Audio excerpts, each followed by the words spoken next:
Hello, नमस्ते, सलाम, सत श्री अकाल। स्वागत है आपका अपने चैनल खबर 360 पर। मैं हूं आपका दोस्त कमर सिद्दीकी। आज 5 अप्रैल 2025 है और हम लेकर आए हैं आज के दिन का स्पेशल सेगमेंट। इस दिन इतिहास में कई ऐसी घटनाएं हुई जिन्होंने भारत और दुनिया को एक नई दिशा दी। तो चलिए शुरू करते हैं।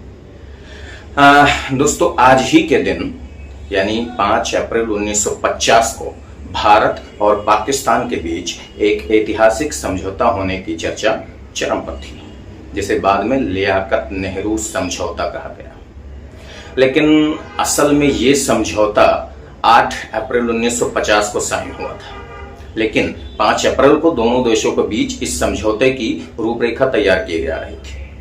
उस वक्त भारत पाकिस्तान बंटवारे के बाद भारी हिंसा और पलायन का माहौल था।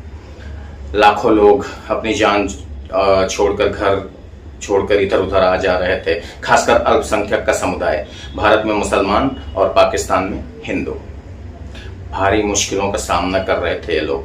1950 में ही करीब 10 लाख हिंदू और मुसलमान दोनों मिलके पूर्वी पाकिस्तान, जो आज का बांग्लादेश है, और पश्चिम बंगाल के बीच में ये प्लान कर चुके थे। ऐसे में भारत के पहले प्रधानमंत्री जवाहरलाल नेहरू और पाकिस्तान के उस वक्त के तत्कालीन प्रधानमंत्री लियाकत अली खान ने इस समझौते की नींव रखी।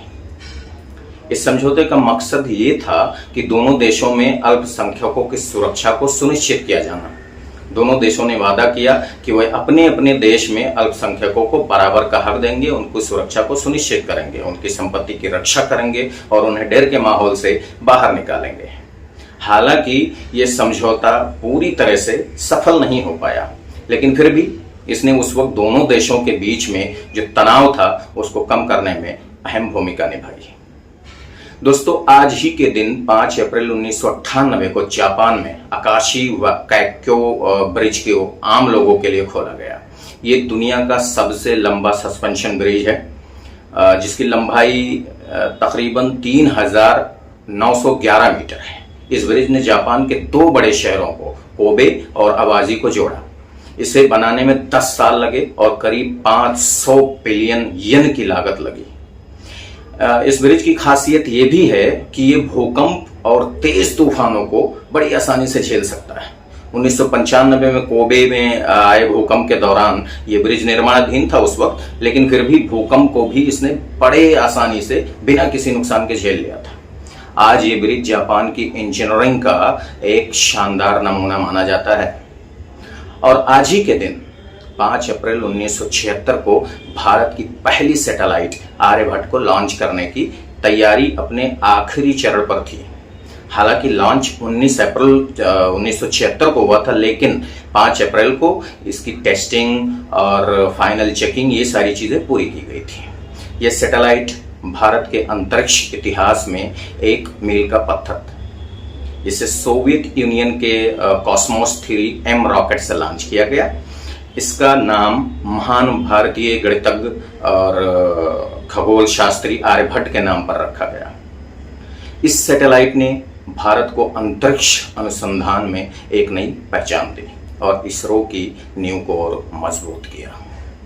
और दोस्तों, आज ही के दिन 5 अप्रैल 1815 को इंडोनेशिया में माउंट तंबोरा नामक ज्वालामुखी एक भयानक विस्फोट शुरू हुआ।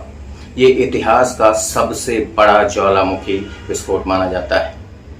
इस विस्फोट की वजह से करीब 71,000 लोग मारे गए थे और इसका असर पूरी दुनिया पर पड़ा।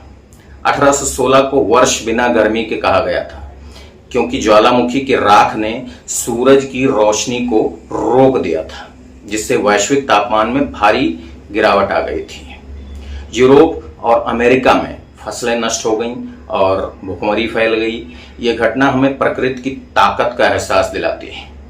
और दोस्तों, आज ही के दिन 5 अप्रैल 1930 को महात्मा गांधी जी ने दांडी नमक सत्याग्रह को अपनी ऐतिहासिक यात्रा पूरी की थी। गांधी जी ने 12 मार्च 1930 को साबरमती आश्रम से अपनी वो यात्रा शुरू की थी और 24 दिनों तक 240 मील की दूरी तय करने के बाद आज यानी 5 अप्रैल को दांडी पहुंचे अगले दिन 6 अप्रैल को उन्होंने समुद्र तट पर नमक बनाकर ब्रिटिश नमक कानून को तोड़ा। ये सत्याग्रह भारत के स्वतंत्रता संग्राम में एक बहुत बड़ा कदम था, जिसने अंग्रेजों के खिलाफ पूरे देश को एकजुट होने में मदद किया। तो दोस्तों, ये थी 5 अप्रैल की कुछ खास बातें। आपको इनमें से कौन सी बात सबसे अच्छी और रोचक लगी, नीचे कमेंट में जरूर बताएं। अगर आपको हमारा ये सेगमेंट, ये एपिसोड पसंद आया हो तो लाइक, शेयर और सब्सक्राइब करना बिल्कुल ना भूलें दोस्तों। कल फिर मिलते हैं 6 अप्रैल के एपिसोड के साथ। तब तक के लिए अलविदा। जय हिंद दोस्तों।